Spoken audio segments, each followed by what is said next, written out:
At the beginning of the movie, we are shown a boy named Aiden who is sleeping very peacefully in his apartment. Suddenly, his eyes open because of some very strange and unsettling noises. Hearing them, Aiden becomes extremely frightened. He goes to the door and tries to look outside through the small peephole, but he doesn't see anyone out there. After that, he turns on his TV, but there is no signal at all. Instead, an emergency warning keeps flashing continuously on the screen. This feels very strange to Aiden. How could the signal suddenly disappear, and why is an emergency warning being broadcast? While he is still thinking about this, he begins to hear people screaming and shouting outside. He immediately runs toward his balcony, and what he sees leaves him completely shocked. People are running around in panic as if someone or something is trying to catch them. Aiden himself is so confused and terrified that he cannot understand what is happening outside. Just then, he sees a helicopter crash into a nearby building and go down. Watching this happen right in front of his eyes makes his heart race. At that moment, his attention goes to a little girl down below, who seems to have been separated from the crowd. Seeing her, Aiden starts shouting at people to help the child, but in the very next moment, the little girl suddenly starts attacking the people around her, biting them in a very strange way. After witnessing this, Aiden is fully awake and alert. He is now sure that the people in the city are turning into zombies. Terrified, Aiden quickly steps back from the balcony and returns to his apartment. Just then, he sees a man break into his house, clearly trying to save his own life. Seeing this, Aiden becomes extremely scared, thinking that this man might also be a zombie. In reality, the man is Aiden's neighbor. He tells Aiden not to be afraid and says, "I'm not a zombie." Emotionally, he explains that all his friends have turned into zombies and attacked him, and while escaping from them, he entered Aiden's apartment. After this, the neighbor asks where the bathroom is. Aiden shows him the way. But as the man turns toward the bathroom, Aiden notices bite marks on his neck, clear signs of a zombie bite. Seeing this, Aiden understands that the man will soon turn into a zombie as well. For his own safety, Aiden picks up a knife. A short while later, when the neighbor comes out of the bathroom and sees the knife in Aiden's hand, he realizes that Aiden thinks he is a zombie and might kill him. To prevent that, he quickly says, "Look, I'm not a zombie." But before he can say anything else, his eyes turn red. Seeing this, Aiden understands that the virus has already started affecting him. Aiden then tells his neighbor to leave his house immediately, or else he will kill him. Even though he doesn't want to, the neighbor leaves. When Aiden looks through the peephole again, he sees the zombies outside attacking his neighbor. After witnessing this, Aiden becomes extremely restless and quickly locks the door. After some time, when things become quiet, Aiden sits down to watch the news. The news reports explain that this dangerous virus has spread throughout the entire city. The reporter warns that anyone who is not yet infected should not leave their building under any circumstances and must keep all doors and windows tightly locked. Filled with anxiety, Aiden tries to call his home, but all the phone lines are completely busy. When he checks his messages, he finds several messages from his parents. In the message from Aiden's parents, it was written that the virus had spread throughout the entire city, because of which it might take them some time to reach him. They strictly warned him not to step outside the house under any circumstances. Following his parents' advice, evening slowly falls while Aiden remains inside the apartment. Aiden sits on his balcony looking outside at the city. The entire city has become completely deserted. Everywhere he looks, there are fires burning and thick smoke rising. Seeing all this, Aiden feels completely broken. He starts wondering how he will survive alone in such conditions. To face these harsh circumstances, he sticks small notes all around his apartment to keep himself motivated. On the mirror, he writes, "Day 1, Aiden is convinced that this zombie virus could last for several months. So in order to survive, he turns his apartment into a safe zone, preparing himself to face any danger that may come his way." Days continue to pass, and soon an entire week goes by. One night, Aiden records a video on his laptop explaining how he has been spending his days alone inside the apartment. He also tries calling his parents again, but there is still no signal. As time passes, loneliness starts to weigh heavily on him. One day, when Aiden realizes that there is no water coming from any of the taps, he becomes extremely worried. On top of that, most of his food supplies have already run out. Because of this, he starts rationing his food, eating very small amounts just to survive. Aiden is completely alone, trapped among zombies, with no idea what is happening in the outside world. One day, while he is watching something on his laptop, he suddenly hears footsteps. He immediately grabs a baseball bat to defend himself.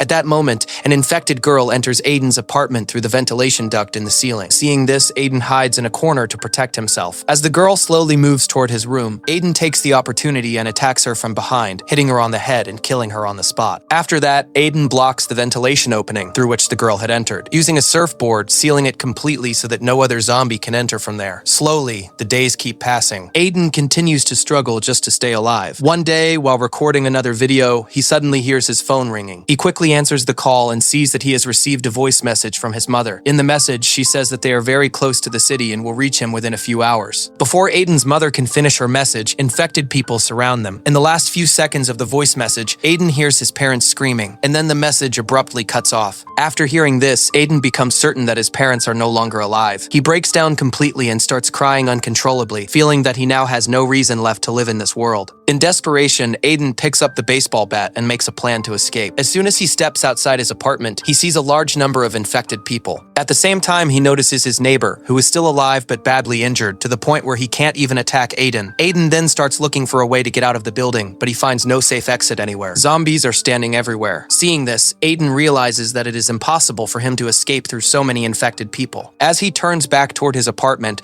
the infected suddenly attack him. Somehow, Aiden manages to save himself and rushes back inside his apartment. He drags the refrigerator in front of the door to block it, preventing the infected from getting in. Unwillingly, Aiden is forced to stay trapped inside his apartment again. After spending several weeks alone inside the same place, his mental state begins to deteriorate. Surviving in these conditions becomes nearly impossible. Then, suddenly, the electricity in the entire city goes out. This pushes Aiden into even deeper shock. He starts thinking about how he will live the rest of his life. He has no food, no water, no signal, and now no electricity either. Thinking about all this makes him feel even more alone. Completely exhausted by life, Aiden turns on his laptop and starts recording another video. Looking into the camera, he says that it has been 42 days since the virus spread. He adds that he has done everything possible to keep himself alive in these conditions, but now he cannot endure it anymore. He says that he hasn't eaten or drunk anything for the past 2 days, and that instead of slowly suffocating like this, it would be better to end his life. After surviving 42 days in these horrific conditions, Aiden decides to end everything. Just as he is about to himself, his eyes suddenly fall on a building in front of him where he sees a girl. Seeing a girl after so many days shocks him, and for the first time, he feels a new hope to live. But at that very moment, his foot slips off the chair and he starts struggling. Luckily for him, the rope is thin and breaks, saving his life. After that, Aiden immediately rushes to the window and looks closely at the girl. Seeing a living, normal girl, he can't believe his eyes. It's the first human he has seen in 42 days. The girl also notices Aiden, but she quickly closes the curtain, thinking that he is a zombie. The next day, Aiden goes back to the window and looks for her again. Before the girl can hide again, thinking he is infected,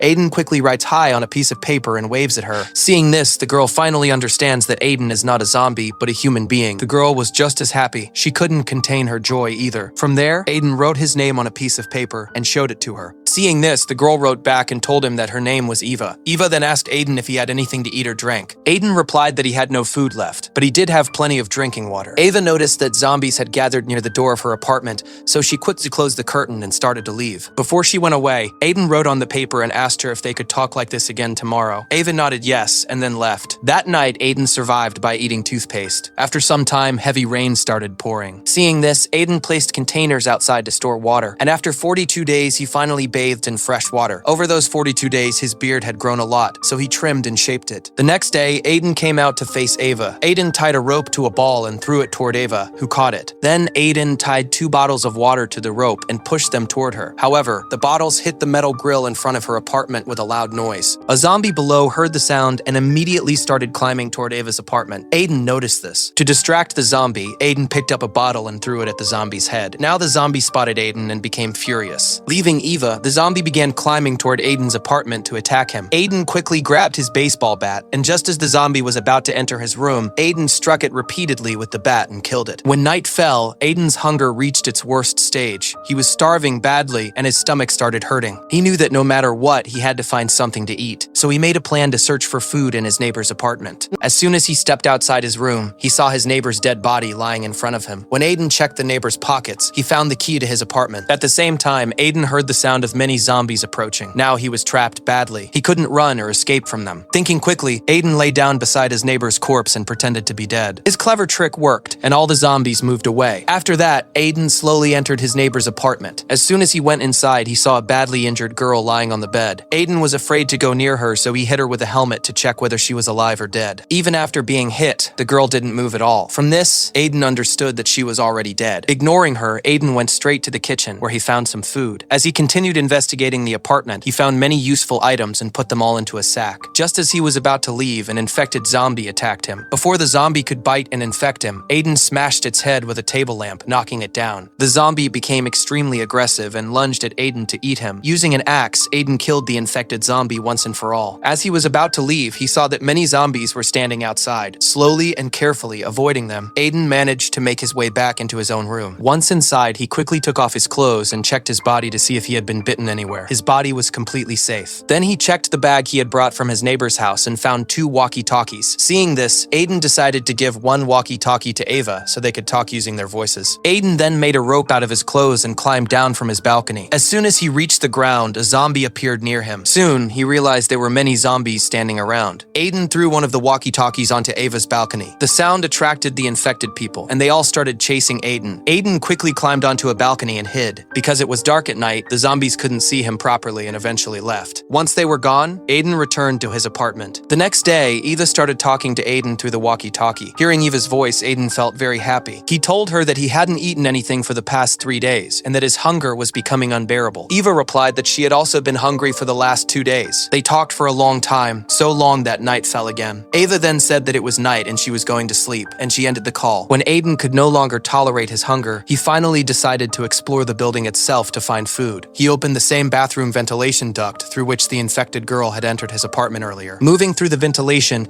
he headed toward his neighbor's apartment. As he went forward, he came across the body of an infected person who seemed to have died due to lack of oxygen. Seeing this terrified Aiden badly, but somehow he gathered his courage and continued moving forward. Now Aiden had reached his neighbor's bathroom, but as soon as he stepped down onto the floor, he noticed a long trail of blood. He followed the bloodstain, and when he pulled aside the curtain in front of him, he found that no one was there. Aiden slowly moved forward and began carefully investigating the entire apartment. When he reached the kitchen, he found a large amount of food. After this, he contacted Eva and told her that he had found plenty of food. Hearing this, Eva became angry and said, "How could you go into that apartment without telling me? Your life could have been in danger." Aiden replied calmly, telling her not to worry and saying that there was no one there. Eva then said that she also wanted to come to him. Aiden tried to explain to her that she should not come right now because it could put her in danger. He promised her that once he left the apartment safely, he would bring her there securely. Eva finally agreed and told Aiden to take care of himself. Now that Aiden had found food, he started thinking about returning to his own apartment. Just then, his eyes fell on a large hole in the wall in front of him. When he moved closer to the tunnel, he sensed that someone was nearby. As soon as Aiden turned around, he saw an old man standing behind him, holding a sharp weapon in his hand. After looking at each other, both of them realized that neither of them was a zombie. The old man lowered his weapon and asked Aiden what he was doing there. Aiden replied that he had only come to look for food. The old man then asked him who he had been talking to on the walkie-talkie. Aiden lied and said that he was talking to himself to stay motivated. The old man began behaving kindly toward Aiden and told him that he could take as much food as he wanted. He even served Aiden some food on a plate. Having been hungry for many days, Aiden started eating without thinking twice about whether something might be wrong with the food. After a while, the old man asked Aiden to take a bottle out of the cupboard for him. As soon as Aiden turned to pick up the bottle, the old man suddenly struck him hard on the head, knocking him unconscious. When Aiden regained consciousness, he found himself facing an infected woman. The zombie woman was tied up. Terrified, Aiden tried to escape, but then he realized that his own hands were also tied. At that moment, the old man explained that the infected woman was his wife. The old man said that he loved his wife deeply and could not bear to lose her under any circumstances. He explained that his wife had been hungry for a week, but today her hunger would finally be satisfied because he was going to feed her Aiden. The old man then gave Aiden some pills and told him to take them, saying that they would numb his body so he wouldn't feel any pain while dying. But Aiden immediately refused. He told the old man that his wife could not survive like this and pointed out that she was screaming, begging to die. He said that instead the old man should free his wife from this hellish life by killing her. But the old man's mental state was completely shattered. He told Aiden to shut up and take the pills, threatening that he had other ways to knock him unconscious if he didn't cooperate. Still, Aiden refused to take the medicine. Angered by this, the old man went to get his weapon to knock Aiden out. Fear was clearly visible on Aiden's face. He thought to himself that if he didn't do something quickly, he would be killed. Somehow, Aiden managed to free himself and hid behind the door. When the old man returned, intending to kill Aiden, Aiden acted quickly and cleverly. He grabbed the old man and pushed him toward his infected wife. As soon as the old man fell into her reach, his wife grabbed him and began biting him violently. Here, Aiden leaves both of them behind, shuts the door, packs his supplies, and heads back toward his apartment. Just then, Eva contacts him through the walkie-talkie and tells him that infected people have entered her apartment. Hearing this, Aiden immediately rushes toward Eva's apartment to save her. As soon as Aiden reaches his apartment balcony, he sees Eva standing across from him. She is trapped on her balcony with no way out. Without wasting a second, Aiden tears his clothes to make a long rope and tries to climb down, but he falls hard onto the ground. The sound of his fall attracts an infected person, who runs toward him to attack. To save himself, Aiden grabs a shotgun and shoots the infected person dead. However, the gunshot alerts many zombies inside the building. Now, all of them start jumping down and rushing toward Aiden to eat him. With no other choice, Aiden runs straight toward Eva's apartment. From above, Eva drops a long piece of cloth. Aiden starts climbing up using it, but an infected person also grabs the cloth and begins climbing up behind him. Thinking quickly, Aiden stops at the balcony just below Eva's, pulls out a knife, and cuts the cloth. The infected person falls from a great height and dies instantly. After that, Eva jumps down to Aiden's balcony, and finally, the two of them reunite. Aiden says that staying here is not safe. If they remain, the infected will catch them soon. Together, they decide to move forward and prepare themselves to fight the zombies. When they reach the door of a nearby room, they cleverly open it and hide behind the door. As soon as the door opens, several infected rush angrily into the room. Taking advantage of this moment, Aiden and Eva escape. Aiden even breaks the door lock so that the zombies trapped inside cannot come out and chase them again. They manage to get away, but while climbing upward, a zombie suddenly attacks Aiden. A long fight breaks out between them, and during the struggle, all three fall down the stairs. Seizing the opportunity, Eva kills the infected. After that, both of them continue moving toward Aiden's apartment, killing several zombies along the way. They are now very close to his apartment, but just as they are about to enter, a very powerful infected zombie appears from behind. Without caring about his own life, Aiden pushes Eva inside the room and stays back to fight the strong infected alone. After a short while, Aiden panics and rushes inside the room, locks the door and pushes the refrigerator in front of it to block the infected from breaking in. Then Aiden tells Eva to stay away from him. He hands her the baseball bat and asks her to kill him, saying that he has been infected. He explains that he will soon lose control and doesn't want to hurt her after turning into a zombie. Eva refuses to do it. She cannot kill Aiden because he risked his life to save her. When Eva refuses, Aiden decides to jump off the building and end his own life. Before doing so, he tells Eva to escape through the ventilation duct to his neighbor's apartment, where she will find plenty of food. Just before jumping, Aiden removes his t-shirt and checks his body, and then realizes something shocking. There are no bite marks on his body at all. That means the zombie never bit him. Seeing this, Aiden is overwhelmed with happiness. After that, Aiden and Eva hug each other tightly. They decide that they will survive together in this building until the zombie virus finally comes to an end. And with that, the story comes to an end. For more movie explanation videos like this, write the next movie in the comments, and don't forget to subscribe to the channel. Thanks for watching.